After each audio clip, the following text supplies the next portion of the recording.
All right, 12 outdated lifting trends to ditch and what you want to be doing instead. Now, these trends, these mistakes, these myths are not listed in any particular order, but I will say that number 9 is probably primarily due to 80s and 90s high school weight rooms and powerlifting meets. Number 10, probably primarily due to fitness influencers, and for those people making the mistake in number 11, they're compensating for something.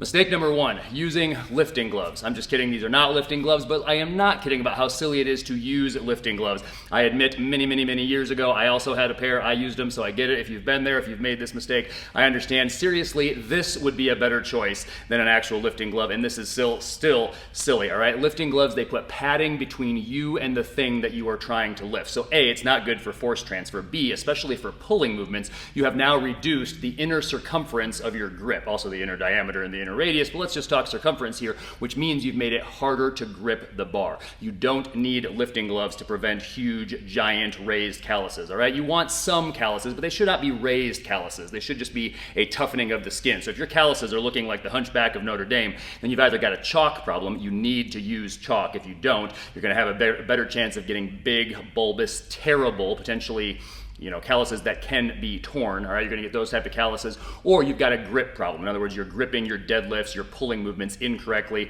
We've got a video on that, we'll link to it up here. Mistake number 2, inhaling on the way down, exhaling on the way up. This is also an older one. You don't see it as commonly anymore. A lot of common sense has actually prevailed, but you still see it out there. Do not do that. Your body knows not to do that instinctively. You've ever pushed on anything hard, you've ever been constipated, you know what to do. You take a big breath, and you do exactly that, right? You get tight as if you're gonna get punched. That's what you should do when you're lifting. So in the squat, for instance, take a big breath, hold that breath in the back of your throat. If you're not sure what I'm talking about, say the word hic and hold the CK sound. Hic. That's where you hold your breath. You're not holding it against your lips, you're holding it in the back of your throat. You can do it with your mouth open or closed, but you are not trying to hold your breath against your lips. And hold that breath tightly with tightly contracted abs, really every muscle in your midsection, all the way down, all the way back up, and then release the breath, and then take a new breath for the next rep. On the deadlift, it's very similar, but you take a breath at the bottom, you get tight, you hold that breath all the way up, all the way back down to the floor, then you release the breath. Trend number 3, this idea that you've got to keep your torso vertical. You got to keep your back vertical. You can't lift with your back. You can't bend over. Bending over, leaning over is a very normal human habit. You have to do it in the deadlift. You have to do it to a certain extent in the squat, depending on what type of squat you're performing. Whether it's, a front squat is going to be a relatively vertical torso, but it's still not totally vertical, whereas a back squat, or specifically a low bar back squat, is going to be a very leaned over position. We want that leaned over position. It's still not going to be as leaned over as it is in the deadlift, but it's going to be a leaned over position. You reach back with your hips, you point your chest at the floor, you don't fall over forward, you don't lose your balance because you're counterbalancing, right? You're reaching back with your hips. People aren't falling over when they're bending over to pick up their heavy deadlifts. You're not going to fall over when you're performing your squats as well. This is how your back gets stronger. It's how it becomes more durable. It's how you become more bomb-proof, so to speak. Trend number 4, lifting in Chuck Taylors. Again, kind of an 80s, 90s powerlifting type of thing, or any other squishy shoe. And yeah, Chuck Taylor is a squishy shoe.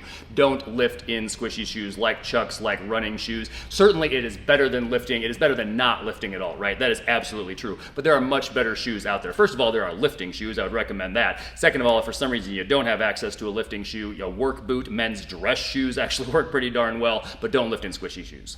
Number 5, the trend of only having 2.5-pound plates as your smallest plate.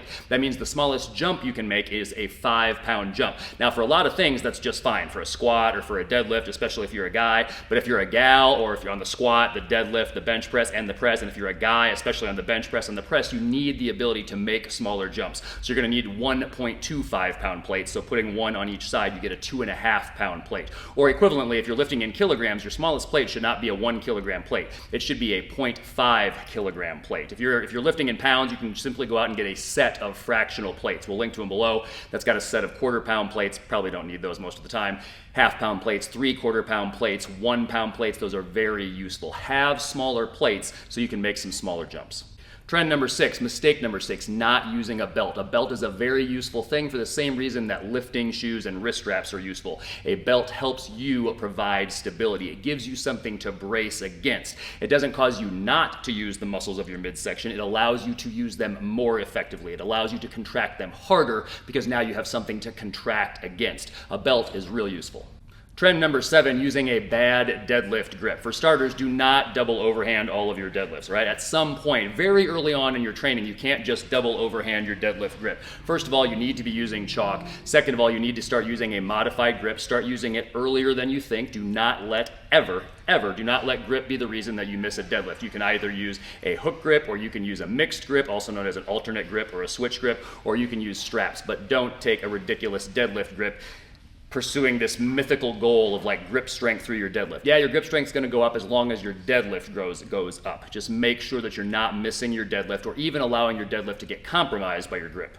Mistake number 8, barefoot lifting. Again, lifting, any type of lifting, better than not lifting at all, but there are some better choices. We have shoes. Now, some people are like, I wasn't born with shoes. This is not the natural thing. Yeah, you weren't born with a barbell either, so that argument kind of goes out the window. Lifting shoes are real good for stability. I highly recommend them. Trend number 9, a true classic from your high school weight room days, from powerlifting meet days. You gotta look up to go up.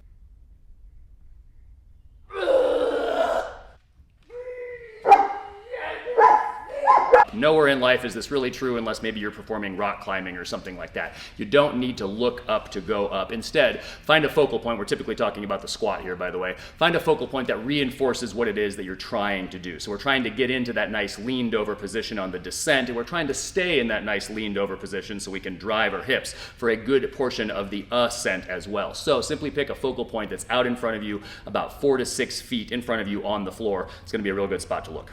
Trend number 10, we can largely thank fitness influencers for this one, possibly sponsors of powerlifting meets and stuff like that. And this is the trend of having if you're using metal plates, having the numbers face out. There's no real good reason to have the numbers face out if you're using metal plates, unless, of course, you want people to see the plate or you want it to look cool or something like that. There is a real good reason to have the numbers face in, and that is, it has nothing to do with the numbers. It has everything to do with the side that the lip is on. The lip is very grabbable by your 4 fingers on each hand, so you get to avoid the world's most common lifting injury, which is not a knee injury, it's not a back injury, it is a broken toe from dropping a plate on your foot. So face the numbers in, again, not because we care about the numbers, but you care about it's just much easier to load that way.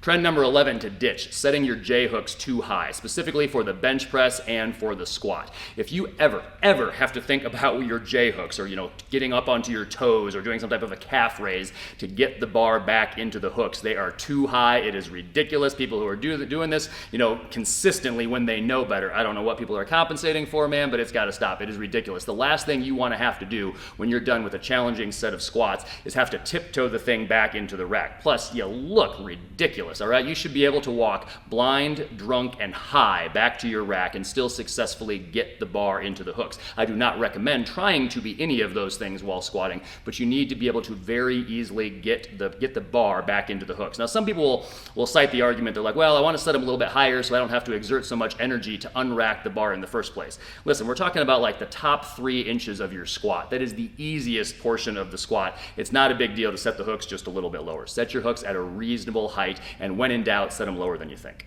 Trend number 12, this is kind of related to the other one. This is, again, you should never have to look for your hooks. So if they're set at the right height, obviously you don't have to look for them, but some people still get in the habit of looking kind of left and right for them anyway. So when they're racking their squat, when they're racking their bench press, when they're racking their press. And this is a real easy habit to get into. It can kind of be a tough habit to break. But again, let's just talk about the squat, for instance. When you finish your last set of squats, simply keep your focal point where it was, 4 to 6 feet in front of you on the floor. Just keep staring at that point, or you can look straight ahead at the wall at this point. Doesn't matter. Just pick a spot somewhere in front of you, whether it's on the floor or on the wall, and just walk straight ahead. If you walk straight ahead and your hooks, we're going back to trend number 11, are set at the correct height, then all you need to do is walk into the uprights. You will feel the bar hit the uprights. You can lean up against the uprights, and then all you have to do is dip down a couple inches and the bar will successfully be in the hooks. If you get in the habit of looking for the hooks, probably won't happen today, probably won't happen tomorrow, but someday you will successfully get it in one hook. You will miss the other one. You will think you're there. You will start to relax, and now you have a YouTube fail video worthy moment that you don't want to be a part of. So